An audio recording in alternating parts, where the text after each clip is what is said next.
Saudara, pembatalan mutasi Letjen Kunto Arief Wibowo yang hanya berselang sehari pasca diumumkan menduduki jabatan baru membuat publik bertanya-tanya. Meski TNI sudah menegaskan tidak ada unsur politik di balik pembatalan mutasi anak mantan Wapres Tri Sutrisno ini, tapi benarkah? Nah, kita akan ulas bersama dengan anggota Komisi 1 DPR RI, fraksi PDI Perjuangan, Majen Purnawirawan TB Hasanuddin sudah hadir di studio. Selamat pagi, Kang TB. Selamat pagi.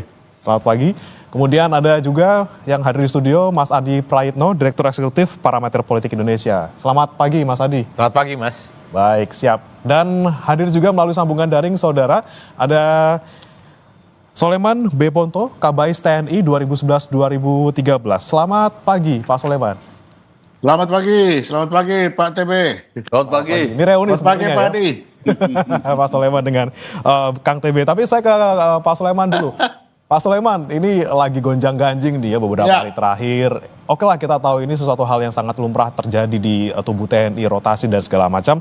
Tapi yang jadi pertanyaan kemudian yang dirotasinya siapa, ini anaknya siapa, dan dalam momentum seperti apa gitu ya. Nah, kalau Pak Soleman sendiri melihatnya seperti apa, Pak? Jadi ini buktinya bahwa TNI juga tidak sedang dalam keadaan baik-baik saja. Oke. Sama ya. Nah, ini sudah bukti yang paling jelas bahwa TNI sedang tidak baik-baik saja. Kita bukan melihat siapa yang digeser, tetapi sistemnya. Artinya ada sistem yang tidak main di sini. Yang disampaikan tadi pembukaan Kadispen, TNI itu ada yang namanya Wanjakti. Jadi kalau sudah lewati Wanjakti, itu sudah pasti, tidak mungkin tidak pasti itu. Nah, lalu yang kedua, kalau kita bisa lihat di sini, itu tidak hanya berdiri sendiri, ada angkatan laut yang dipindahkan, dipensiunkan menjadi angkatan darat. Itu Kababinkum, Kresno Bentoro, tiba-tiba jadi angkatan darat. Lalu yang ketiga, dalam surat keputusan itu, biasanya surat keputusan itu tidak ditembuskan kepada yang bersangkutan. Sekarang ditembuskan kepada yang bersangkutan hanya 6, 8 atau berapa itu. Kenapa tidak semua? Artinya ini memang tidak baik-baik saja ini. Yang terjadi apa? Yang di atas jalan sendiri, yang di bawah ogah-ogahan. Ini kalau saya melihat, Pak Hasanuddin nanti bisa menjelaskan. Yang di bawah itu dibiarin aja itu. Bagaimana baru kali ini terjadi seorang Kababinkum loh, itu angkatan laut, tiba-tiba pensiunnya jadi angkatan darat. Nah, artinya di dalam ini sedang tidak baik-baik saja. Itu buktinya.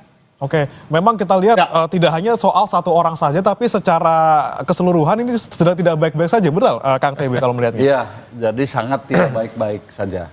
Pakai sangat. Pakai sangat, Bang. Saya akan kembali kepada aturan perundang-undangannya. Di dalam Undang-Undang Pertahanan pasal 17 itu tercantum, ya, begini bunyinya. Presiden mengangkat Kepala Staf Angkatan Darat, Kepala Staf Angkatan Laut, Kepala Staf Angkatan Udara atas usulan Panglima TNI. Clear. Jadi Panglima TNI hanya mengusulkan Angkatan Kasal. Jadi kalau dia mengusulkan yang lain, boleh. Termasuk mengusulkan Jenderal Kunto. Oke, titik di situ dulu ya. Oke. Kemudian naik ke atas Undang-Undang Dasar pasal 10. Presiden penguasa tertinggi atau memegang kekuasaan tertinggi atas Angkatan Darat, Angkatan Laut, dan Angkatan Udara. Oke, clear. Jadi Panglima TNI, garis hierarki dan komandonya dari Panglima TNI hanya Presiden. Oke. Republik Indonesia. Oke, sekarang dalam hal mutasi Jenderal Kunto, ya. Yang pertama, Jenderal Kunto sebagai pejabat struktural, kalau tidak salah waktu itu menjadi Pangdam Siliwangi, membuat surat tulisan yang kemudian di-share, dikirim ke Kompas. Kemudian tersiar kemana-mana, lalu saya melihat, ya, ada sebuah situasi yang mungkin kurang pas untuk Presiden. Oke. Lalu keluarlah surat mutasi, beliau dimutasikan menjadi staf. Ya. Di situ boleh tidak? Boleh. Presiden sebagai memegang kekuasaan tertinggi. Jadi sampai di situ Presiden ke-7 boleh. Oke. Ya, oke. Kemudian setelah itu Presiden ke-7 turun diganti oleh Presiden ke-8. Ya. Lalu dimutasikan lagi Ya. naik kepada menjadi Panglima Kogab Wilhan. Ya, oke. Di situ Presiden dapat memerintahkan ini. Nah, Oke. sekarang setelah menjadi Panglima Komando Gabungan, nah di situ lalu dimutasi. Ya. Nah, ini lalu dimutasinya itu menjadi staf ahli Angkatan Kasat, Darat. di Kasat, ya. Ini boleh tidak menjadi pertanyaan sekarang, ya. Panglima TNI memutasikan yang bukan kasal, ya, boleh memutasikan Jenderal Kunto, boleh. Tetapi masalahnya, apakah itu sudah sesuai perintah dari Presiden? Oke. Nah, di sini atas perintah siapa? Nah, konon itu yang menjadi penggantinya itulah mantan ajudan Presiden ke-7. Ya. Berarti Panglima TNI ini atas arahan dan mungkin kut atas perintah Presiden ke-7. Ini Oke. yang tidak benar. Ini ada indikasi Tidak gitu ya, benar. walaupun belum ada buktinya gitu ya, Kang TB ya. Betul. Nah, sekarang kalau memang ini komunikasikan saja. Komunikasikan saja ya kepada presiden baru. Nah ini kenapa kemudian terjadi, bisa jadi ada dalam tanda kutip arahan dari pihak tertentu, tapi kemudian sudah terlanjur diteken, sudah terlanjur keluar, mungkin ada kekuatan lain, mungkin dari situ dari Pak Prabowo mungkin sebagai panglima tertinggi. Kalau kemudian setelah keluar surat keputusan dan 5 hari kemudian diralat, ya hanya satu yang meralat dan memiliki kewenangan di atas Panglima TNI adalah Presiden. Andaikan itu Presiden Bapak Prabowo yang kemudian memerintahkan, sah. Boleh. Sah, karena Panglima tertinggi. Mengembalikan ke jabatan itu. Karena beliau ya sebagai penguasa tertinggi. Ya, jadi boleh. Yang saya tidak habis pikir bagaimana Panglima TNI masih diintervensi oleh seorang sipil. Oke. Ini bahaya. Ini yang menjadi pertanyaan saya ke Mas Adi nih Mas. Berarti yang selama ini orang-orang bilang ada power lain, matahari kembar tuh gimana tuh Mas? Berarti ada power lain yang mengintervensi di sini gitu loh. Boleh kita sebut, ya saya nggak mau sebut langsung, tapi oke lah. Semua sudah pada tahu. Seperti apa Mas Adi membacanya nih? Ya saya kira ingin komentar dua hal ya. Pertama memang kalau kita membaca survei-survei politik secara umum bahwa tingkat kepuasan publik terhadap institusi TNI itu tinggi, persis di bawah institusi kepresidenan. Itu bisa mencapai 80%. Apa yang kemudian membuat persepsi publik begitu puas atas kinerja TNI selama ini? Karena memang TNI itu tidak pernah dinilai cawe-cawe ataupun punya irisan yang cukup kuat dengan urusan-urusan politik apapun. Jadi hanya fokus pada persoalan pertahanan dan keamanan. Itu yang secara prinsip Mas. Tapi yang kedua, saya khawatir apa yang terjadi soal mutasi yang dianulir begitu cepat. Secepatnya ini juga akan menimbulkan bagaimana persepsi yang agak kurang baik ya terhadap TNI secara institusi. Tadi mantan Kepala Kabais sudah bicara, apalagi Bang TB juga menyatakan bahwa ini semuanya sudah tidak baik-baik saja. Oke. Kalau kita bicara tentang hal-hal yang sifatnya prinsip sebenarnya, bahwa hal-hal yang sifatnya mutasi, promosi adalah hal yang lumrah, itu semua orang cukup memahami. Ini tentu ada mekanisme internal yang ada di kawan-kawan TNI tentu untuk menghadapi situasi yang berkembang. Tapi kalau kita bicara tentang konteks politik hari ini, ya tentu publik tidak bisa di-stop. Ya. Bicara tentang ada irisan-irisan politik yang kemudian tidak berkesudahan. Apapun judulnya, Kunto itu adalah anak dari Wakil Presiden Republik Indonesia yang ke-6. Ya. Pak Tris Trisno yang beberapa waktu yang lalu menjadi salah satu purnawirawan yang ikut tanda tangan dan menyatakan sikap terkait dengan upaya untuk mengganti wakil presiden. Inilah yang kemudian disebut dengan dilalahnya. Ini kok tiba-tiba anak wakil Presiden Republik Indonesia namanya Jenderal Kunto diganti dengan mantan ajudan Presiden Republik Indonesia yang ke-7. Hal-hal yang semacam ini bagi saya tidak perlu orang canggih. Ya. Tidak perlu misalnya harus punya kapasitas terkait dengan dunia kemiliteran. Ini transparan dan gamblang bahwa ada sesuatu yang sebenarnya tidak selesai. Ini terlalu obvious puzzle-puzzlenya kalau dibilang tidak ada hubungan, sudah terlalu jelas di depan mata gitu ya. Karena begini Mas ya, kenapa? Sipil pun paham bahwa TNI itu adalah organisasi yang sifatnya komando, tegak lurus. Jadi setiap apapun yang dikeluarkan itu pasti sudah terukur, kredibel, dan penuh dengan kehati-hatian. Coba bisa dibayangkan, baru ada keputusan sehari soal mutasi, tiba-tiba besoknya dianulir. Ini tentu tidak TNI banget. Kalau sipil melakukan ini mungkin biasa, karena sangat dinamis dan sangat demokratis. Kalau ini terjadi pada institusi TNI yang memang zero kesalahan, itu tentu wajar kalau kemudian orang bicara ada sesuatu yang melampaui hal-hal teknis yang sering kita dengar. Oh, ini soal mutasi biasa, ini terkait dengan kebutuhan organisasi, karena ada kegentingan, karena ada kebutuhan, dan seterusnya. Kan publik juga ingin tahu sebenarnya apa sih tantangan bangsa dan negara yang dianggap penting dan genting sehingga mutasi itu hanya berjalan dalam waktu sehari. Ya dong, sipil pun juga siap loh kalau bicara tentang kepentingan bangsa dan negara. Hal-hal yang penting misalnya kalau mungkin ada ancaman dari negara lain, ya saya pun sebagai sipil siap dong. Tegak lurus membela bangsa dan negara. Tapi atau mungkin ada daerah-daerah yang bergejolak, mutasinya dibatalkan, mungkin cukup rasional. Per hari ini anasir-anasir ke arah itu tidak ada. Maka wajar kalau kemudian satu-satunya argumen yang kemudian per hari ini menjadi percakapan publik, ya ini ada dikaitkan dengan soal usulan sejumlah purnawirawan. Di situ ada Pak Tri Sutrisno yang kebetulan juga mengusulkan pernyataan soal pergantian wakil presiden. Terlalu jelas ini ya. Pak Soleman. Pak Soleman, Anda melihatnya ini kan benar-benar SK-nya tanggal 29 dimutasi, kemudian sehari kemudian SK tanggal 30 keluar. Ini pernah terjadi tidak sih di TNI? Kalau kata Mas Tadia tadi tidak pernah, kalau di TNI seperti apa? Nanti pertanyaan sama juga saya tanyakan ke Kang TB. Ya, kalau masalah itu pernah kan kita ingat dulu Pangkostrat hanya 17 jam. 17 jam itu kan tekanan politik. Ini sama saja. Jadi kalaupun ada ini sehari, kalau tidak ada tekanan yang besar tidak akan mungkin ini terjadi. Kenapa? Karena TNI selalu melewat namanya Wanjakti. Keputusan Wanjakti itu tidak pernah berubah. Tapi kalau sekarang artinya Wanjakti dilewati.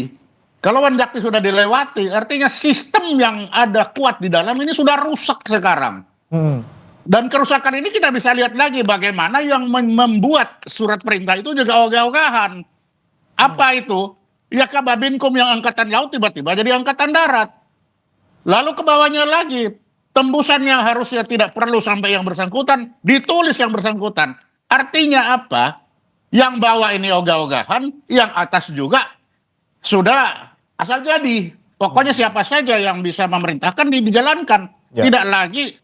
Dan yang patut diingat, bintang 3 selalu pergeserannya itu atas permintaan atau atas persetujuan presiden sebagai panglima pemegang kekuasaan tertinggi di angkatan darat, angkatan laut, angkatan udara.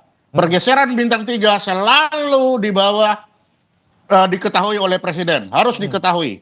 Karena itu adalah calon-calon kepala staf angkatan. Sehingga kalau ini tiba-tiba seperti begini, ya kita tidak bisa melihat bahwa ini hanya sesuatu yang biasa saja. Ini sesuatu yang luar biasa.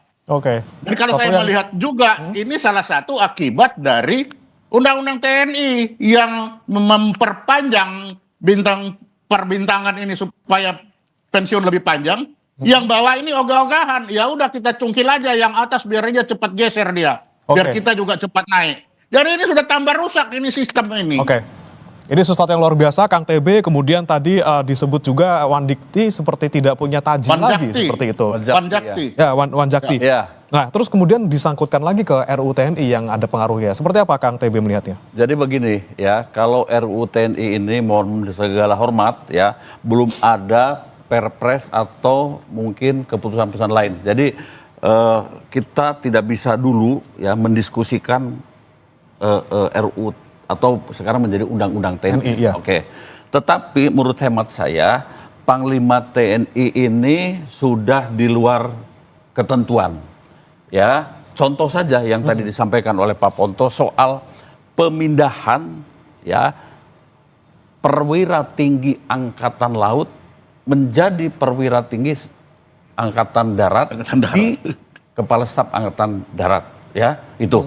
Yang namanya ya mutasi pada level atas itu ada Wanjakti. Ya. Keputusannya itu digodok di staf. Staf itu mulai dari Pabanda. Dari Pabanda masuk ke Paban Madya. Dari Paban Madya masuk ke Paban. Dari Paban masuk ke Waaspers. Dari Waaspers baru ke Aspers. Dari Aspers baru ke Kasum setelah diparap, baru ke Panglima TNI. Masa Itu panjang loh, Pak, ya? Panjang sekali. Panjang sekali. Kalau mau diikuti. Berarti ini dalam keadaan, mohon maaf, pembangkangan menurut hemat saya. Kok ujung-ujung langsung ditandatangani oleh Panglima TNI dan diumumkan. Ini aneh. Dan itu yang namanya surat keputusan SK Panglima TNI juga sederet tembusannya kepada yang bersangkutan. Saya ini Biasanya nggak pernah ya, Pak, 35 tahun menjadi prajurit TNI. Hampir tidak pernah ada, ini mungkin Pak Ponto ya, tidak pernah ada Betul. ketika ya saya pindah atau saya naik pangkat ditembusi kepada yang terhormat, misalnya Letkol TB Hasanuddin. Nggak pernah. Nggak ada terima surat tuh Tidak misalnya, terima ya? surat. Oke. Saya dipanggil oleh komandan saya, lalu apel, kamu mendapatkan kehormatan naik pangkat. Jadi tidak ditulis di dalam itu. Ini gaya apa? Oke. Model apa itu? Coba.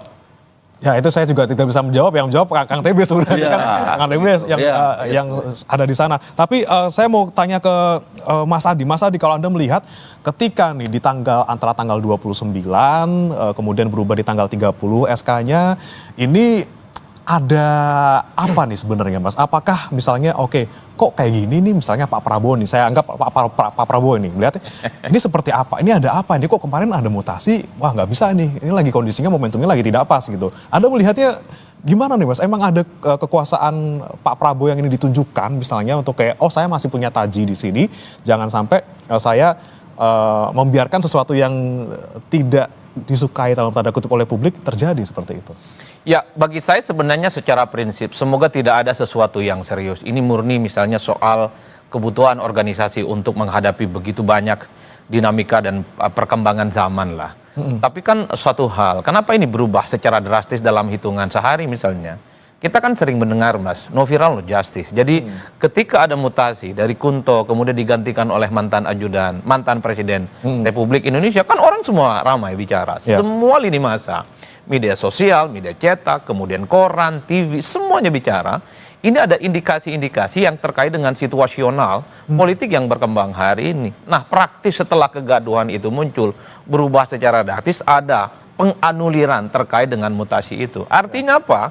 Kalau tidak gaduh ini netizen yang bawel, yang cerewet, saya kira ini akan terjadi begitu saja. Nah, inilah yang saya kira, kalau kita misalnya mendengarkan Bang TB tadi ataupun Bang Punto ya, satu hal yang prinsip, kalau undang-undang itu sudah menjadi guidance dalam sebuah sistem meritokrasi, dia itu mestinya harus diletakkan di atas segala-galanya. Bukan power, bukan politik yang kemudian akan mengubah segala apapun yang itu bertentangan dengan kaidah-kaidah yang justru akan menimbulkan sesuatu yang tidak baik. TNI harus kita akui sebagai institusi yang per hari ini sebenarnya itu sangat jauh dari anasir-anasir politik dibandingkan dengan institusi-institusi pemerintahan yang lain, dibandingkan dengan institusi-institusi negara yang lain. Itulah yang saya selalu mengatakan. Oleh karena itu, saya berharap betul siapapun yang punya kekuasaan terhadap TNI, jangan lagi misalnya mengintervensi cawe-cawe yang hal-hal ini tidak sesuai dengan prosedur yang kemudian berlaku. Orang sudah terlampau distrust, Mas, terkait dengan lembaga-lembaga. Ini kan dianggap sebagai selera dari kepentingan-kepentingan politik tertentu. Bukan hanya kondisi normal, kondisi politik juga dikait-kaitkan. Kondisi pemilu juga dikait-kaitkan. Kalau begini ceritanya, wajar kalau kemudian publik tidak terlampau percaya pada lembaga-lembaga negara manapun. Oleh karena itu, hal-hal yang semacam ini tentu jangan terulang lagi. Kita tahu bahwa TNI itu memang hidup dan matinya adalah untuk kepentingan bangsa dan negara. Bukan untuk kepentingan-kepentingan yang lain dan bukan untuk kepentingan kelompok-kelompok tertentu. Inilah yang saya sebut ihdinas sirotol mustaqim. Kembalilah ke jalan yang benar, bahwa TNI itu hanya mengabdi kepada bangsa dan negara dan penguasa tertinggi adalah Presiden Republik Indonesia hari ini dan bukan presiden-presidenan yang lainnya. Oke.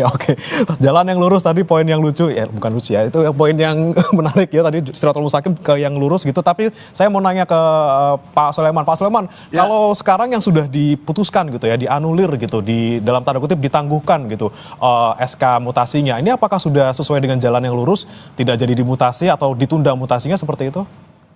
Ya sekarang itu semua jalannya sudah jalan yang nggak benar yang ditim. Seharusnya kalau itu bukan dianulir begitu, tetapi yang lama dicabut, diganti. Tetapi ini kan hanya bilangnya, oh tidak jadi. Lah ini kan seperti main-main itu. Dibilangnya malah Kalau yang ditunda Pak, nanti 3 bulan dibahas lagi, bisa jadi balik lagi mutasinya gitu. Nggak bisa jadi, kan, harusnya kan dicabut. Bahwa yang ini dicabut, lalu ditempatkan kembali.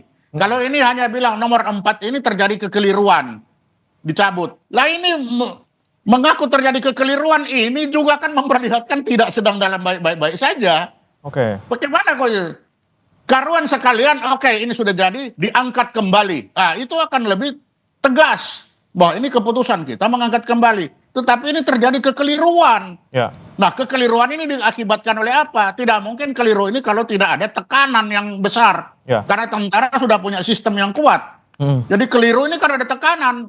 Jadi kita tidak bisa lagi bilang TNI sedang baik-baik saja sekarang. Sangat disayangkan. Oke. Penyakit tidak sedang baik-baik saja ini juga terjangkit di TNI sekarang ini. Oke, lalu bagaimana nanti kita melihat ke depannya seperti apa membuat TNI kembali baik-baik saja dan tidak ada lagi dalam tanda kutip blunder seperti ini. Kita akan bahas lengkapnya saudara bersama 3 narasumber kami di Sapa Indonesia Pagi. Usai jeda berikut.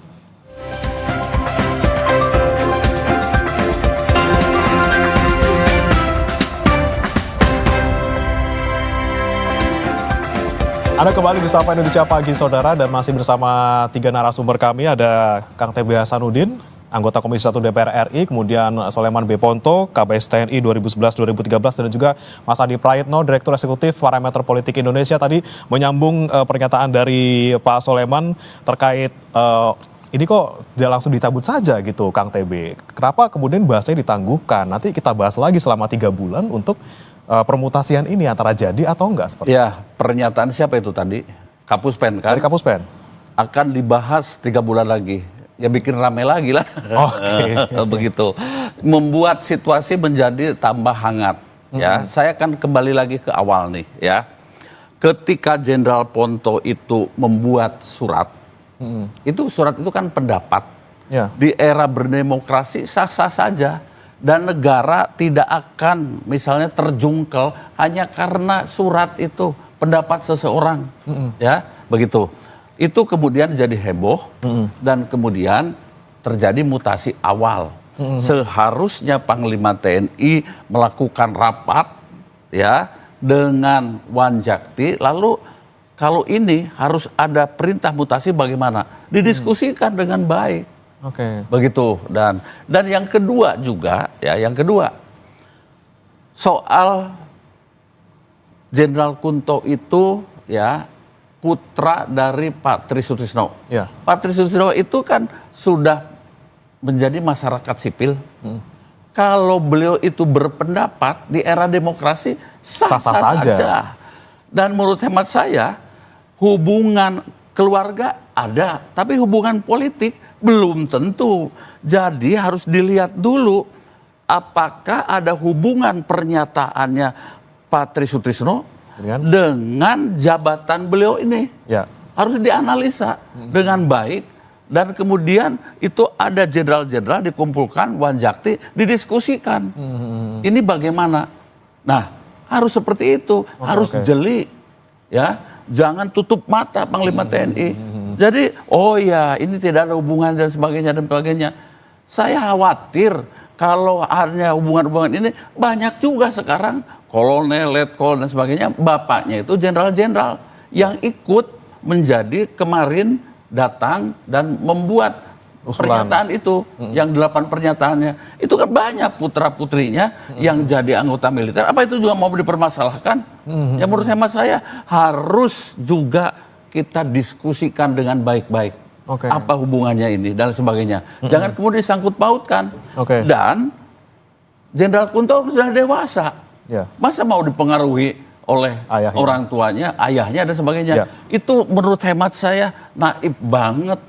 Iya. Kalau Mas Adi melihatnya seperti apa nih Mas? Ketika ada gonjang-ganjing seperti di tubuh TNI, Pak Soleman bilang ini TNI sedang tidak baik-baik saja, Pak TB juga mengatakan hal senada. Ini seperti apa nih Mas? Mungkin sebagai secara politik keseluruhan, seperti Anda melihatnya seperti apa?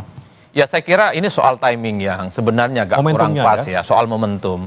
terkait dengan hiruk pikuk pernyataan sejumlah purnawirawan dengan 8 tuntutan.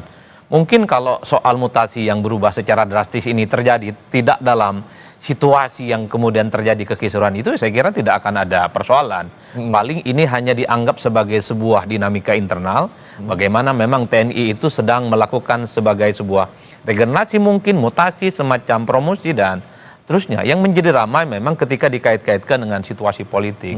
Inilah yang saya kira menjadi dua hal yang berbeda. Satu sisi, kalau kita mendengarkan penjelasan dari Kapus Pen TNI, ini hanya internal.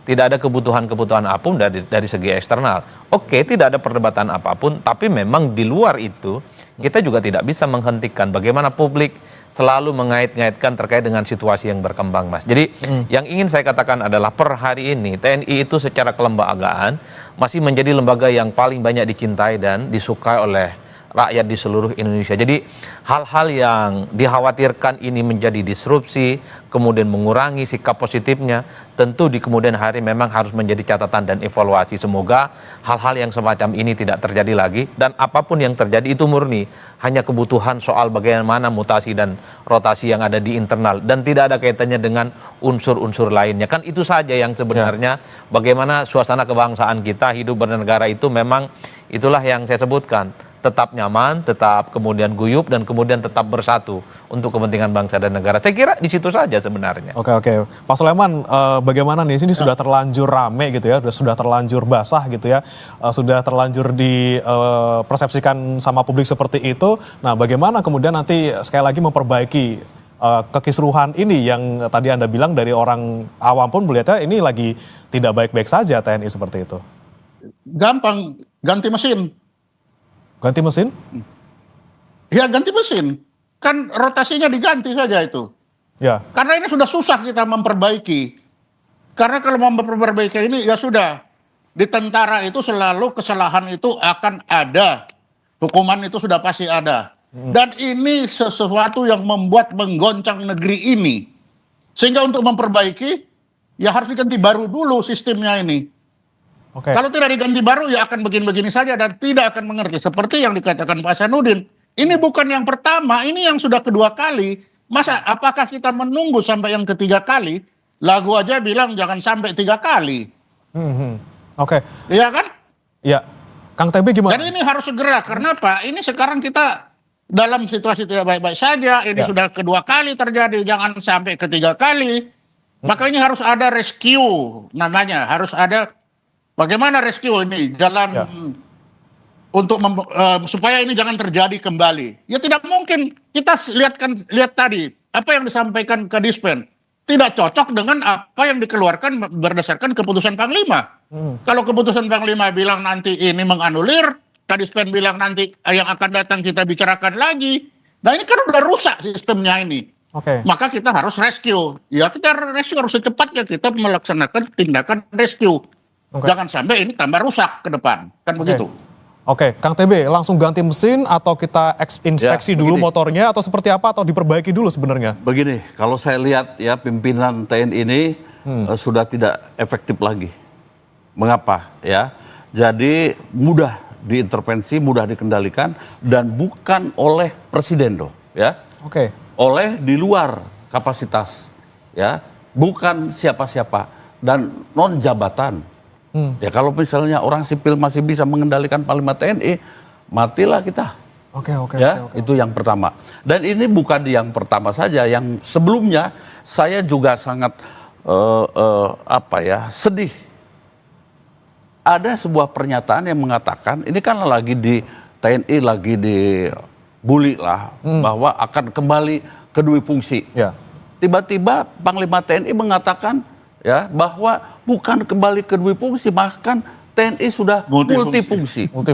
Ya Allah, saya bilang bagaimana ini menjelaskannya, harusnya kan mengatakan tidak mungkin kami kembali ke dui fungsi. Ya, bahwa ada perubahan-perubahan untuk kepentingan bangsa negara, begitu. Tapi malah disebut sebagai multifungsi. Semakin dari situ nih. Saya mulai melihat ini ada banyak hal yang kontraproduktif kalau diteruskan. Jadi saya menyarankan ke publik waktu itu ditanya, ya harus ada evaluasi. Kalau terus-terusan begini, kasihan prajurit-prajurit TNI yang memang namanya sudah bagus dan memang sudah diakui oleh masyarakat sebagai lembaga terbaik di Republik ini. Oke, dipanggil Pak nanti? Bagaimana? Pak Panglima dipanggil ke DPR? Panggil siapa? Dipanggil Komisi 1? Mungkin sudah dipanggil Presiden ya. Oke. Ya, nanti kalau soal Komisi 1 kita diskusikan dulu karena kan ada sebuah prosedur yang harus dilalui. Oke, siap. Oke, saya mau ke Mas Adi lagi. Mas Adi, sekali lagi ini power di luar jabatan dibahas lagi gitu ya. Dan selalu di topik sebelumnya, topik sekali ini kemarin dibahas lagi gitu ya. Ini ada apa sebenarnya Mas Adi? Kita harus gimana sih sebenarnya ini dibahas terus nih soal Ya, ini? kalau saya sih sebenarnya secara prinsip bahwa kehidupan berbangsa dan negara itu memang harus dikendalikan oleh presiden definitif per hari ini, bukan ada unsur-unsur lain di kekuasaan itu. Itu kan yang sebenarnya menjadi pergunjingan sepanjang 6 tahun pergantian pemerintah. Ya. Oleh karena itu saya kira bukan hanya kelembagaan TNI ya, tapi di sektor yang lain tentu saja bahwa mestinya yang bisa mengorkestrasi, memberikan perintah tegak lurusnya kepada Presiden Republik Indonesia saat ini, bukan kepada yang lain. Inilah yang saya kira menjadi penting kalau segala sesuatu yang sudah sesuai prosedur, yaitu cukup dijalankan, cukup itu dilaksanakan. Kalau di luar itu semua, wajar kalau kemudian menimbulkan pergunjingan, kontroversi yang kemudian tidak sesuai dengan harapan publik. Apalagi yang kita bisa harapkan, Mas, dari sebuah regulasi, peraturan kalau tidak ditegakkan di atas segala-galanya. Kalau aturan itu bisa semudah saja diubah, diintervensi, ya kita jangan pernah berharap ingin menjadi sebagai sebuah negara yang maju. Jangan sepelekan hal-hal yang semacam ini, karena juga akan terjadi di tempat yang cuman segini aja, cuman pembatalan sehari 2 hari saja. Bukan. Saya selalu mengatakan, untuk apa capek-capek bikin undang-undang, kawan-kawan di DPR berhari-hari, kadang juga dibully oleh netizen dan kelompok kritis, tidak transparan, tidak melibatkan publik. Kalau at the end, undang-undang yang sudah ada, regulasi yang sudah ada, yang dibuat begitu susah payah, itu kemudian tidak menjadi kaidah dasar yang dijalankan. Karenanya bagi saya kalau ingin baik kehidupan berbangsa dan negara, secara etik politik, ya memang harus didasarkan pada guidance konstitusi dan undang-undang. Saya kira di situ saja sih sebenarnya. Tapi kondisinya sulit nih Mas Adi, karena ya tadi masih ada itunya mantannya ini, mantannya itu, nah itu gimana ya Mas ya? Kondisinya sulit sekali sekarang kalau saya melihat. Enggak, bagi saya kekuasaan itu kan berganti setiap 5 tahun, Mas. Oke, Jadi kalau ada pihak-pihak yang mencoba untuk mengekstrakasi bagaimana kepentingan politik bangsa dan negara, tunggu 2029. Oke. Ini berikan kepada presiden yang terpilih supaya mandatnya ini dijalankan. Oleh karena itu bagi saya di negara manapun bahwa yang menjadi satu-satunya single power hanya presiden definitif, bukan yang lainnya. Oke. Para prajurit itu sudah disumpah setia kepada negara dan undang-undang yang sekarang masih berlaku. Setia kepada negara itu mulai prajurit 2 sampai jenderal. Jadi yang namanya pimpinan TNI ya itu harus setia pada negara. Kepala negaranya itu adalah presiden Republik Indonesia. Sudah itu saja, pegang teguh. Dan ada aturannya dalam Undang-Undang Dasar dan Undang-Undang Pertahanan dan Undang-Undang TNI. Clear menurut hemat saya. Jadi tidak ada setia kepada mantan. Jadi seperti apa? Seperti ini. Ya. Jadi kalau seperti ini pengertian setia, pegang teguh. Jangan menoleh. Seperti apapun risikonya, begitu. Hanya setia kepada negara, itu saja.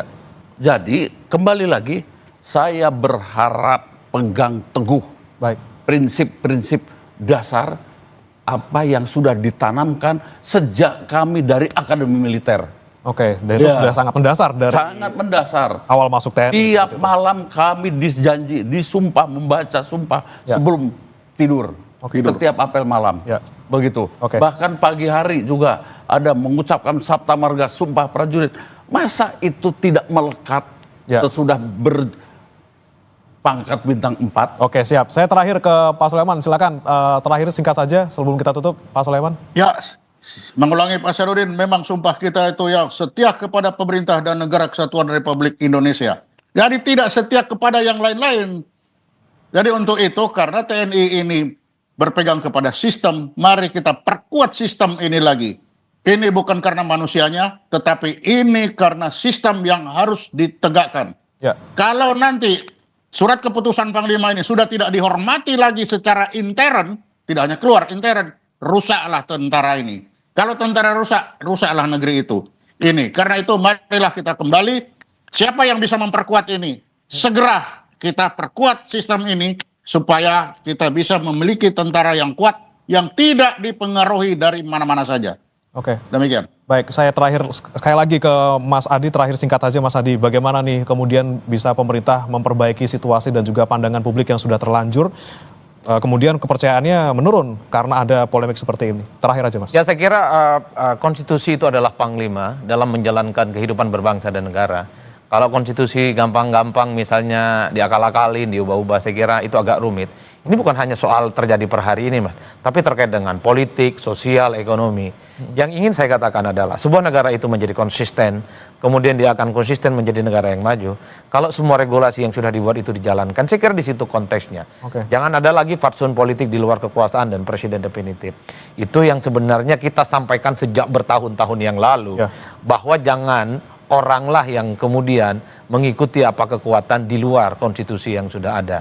Jadi konstitusi itu siapapun pemimpinnya, siapapun orangnya, itu harus ditegakkan di atas segala-galanya. Saya kira di situ konteksnya. Dan ini sering diulang-ulang kok. Cuman prakteknya memang agak beda. Jadi dalam istilah filsafat yang disebut dengan the science and the solent. Jadi apa yang menjadi kenyataan dengan harapan itu seringkali berbeda-beda. Harapannya adalah sesuai dengan aturan, Undang-Undang Dasar 45, undang-undang yang lainnya. Tapi dalam prakteknya memang kita tahu selalu jauh panggang dari api. Kuncinya kembali ke konstitusi ya Mas Adi. Oke, baik, terima kasih Mas Adi Praetno, Direktur Eksekutif Parameter Politik Indonesia. Sebelumnya juga ada Pak Suleman B. Ponto, Kabais TNI 2011-2013. Dan Kang TB Hasanuddin, terima kasih sudah bergabung bersama kami di Kompas TV, anggota Komisi 1 DPR RI.